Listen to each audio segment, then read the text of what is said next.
मैं Assistant Professor Dr. Marian Ramali. I'm the gynecologist as well as fertility advisor mid city hospital सरकोता।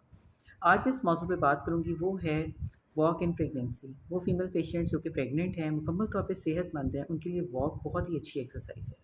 हाँ, वो female patient जिन्होंने पहले कभी कोई एक्सरसाइज की नहीं है और ना जिम वगैरह किया है, ना योगा करती हैं, ये एकदम प्रेगनेंसी में कोई भी नई एक्सरसाइज अडॉप्ट नहीं करनी चाहिए।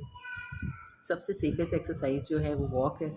और वॉक में भी आपने सबसे पहले 15 मिनट आहिस्ता आहिस्ता चहलकदमी स्टार्ट करनी है। फिर थोड़ा सा टाइम गुजरेगा तो उसे आधा घंटे पे ले जाना है। और ब्रिस्क वॉक नहीं करनी है, लाइट सी वॉक करनी है। और एक अपना टाइम सर्टेनली आपने रख लेना है कि मैंने इस टाइम पे आधा घंटा वॉक हर हाल में करनी है ड्यूरिंग प्रेगनेंसी। वो फीमेल्स पेशेंट जो कि मुकम्मल तौर पे सेहतमंद है, उनके लिए वॉक बहुत ही ज़्यादा इफ़ेक्टिव है। अब इसके क्या-क्या फ़ायदे हैं? वो फीमेल्स जो कि प्रेगनेंसी में वॉक करती हैं, उनकी नॉर्मल डिलीवरी आसान हो जाती है। उसके साथ-साथ उनके जो पीछे कमर में दर्द है, वो भी कंट्रोल रहती है, कब्ज़ भी नहीं होती। दिमाग को मैक्सिमम सर्कुलेशन पहुँचती है, जिससे वजह से उनका माइंड फ्रेश रहता है। दिल के पट्टे मज़बूत हो जाते हैं, नॉर्मल डिलीवरी टॉलरेट करना आसान हो जाती है, फेफड़े भी मज़बूत हो जाते हैं। इसकी बनिस्बत वो ख़वातीन जो कि वॉक नहीं करती हैं, वो निढाल हो जाती हैं और वज़न भी उनका बहुत तेज़ी से गेन होता है।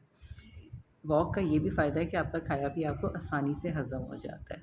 अच्छा, तो किन ख़वातीन को वॉक नहीं करनी चाहिए? वो फ़ीमेल्स जो यकदम उठती हैं या जैसे ही उठती हैं तो उनको चक्कर आ जाते हैं, हाइपोटेंशन में चली जाती हैं, या जिनमें शदीद खून की कमी है, जिनको लीकिंग का मसला है यानी कि बच्चे का पानी पड़ता रहता है, जिनको ब्लीडिंग का मसला है, या जो प्री टर्म लेबर वाली पेशेंट्स हैं, जिनकी आंवल रहम के मुंह के आगे है, तो उनको एहतियात करनी चाहिए। अपने डॉक्टर के मशवरे के बगैर कोई भी ऐसा स्टेप नहीं लेना चाहिए। लेकिन वो फीमेल्स पेशेंट जिनको कोई ऐसे प्रॉब्लम्स नहीं हैं, वो ज़रूर वॉक करें और ख़ुद भी खुश रहें, तवाना रहें। इससे आपके हैप्पी हार्मोन्स भी बॉडी में इंक्रीज़ होते हैं और इन अल्लाह करे ताकि आपका बच्चा भी सेहतमंद और तवाना पैदा हो। Thank you.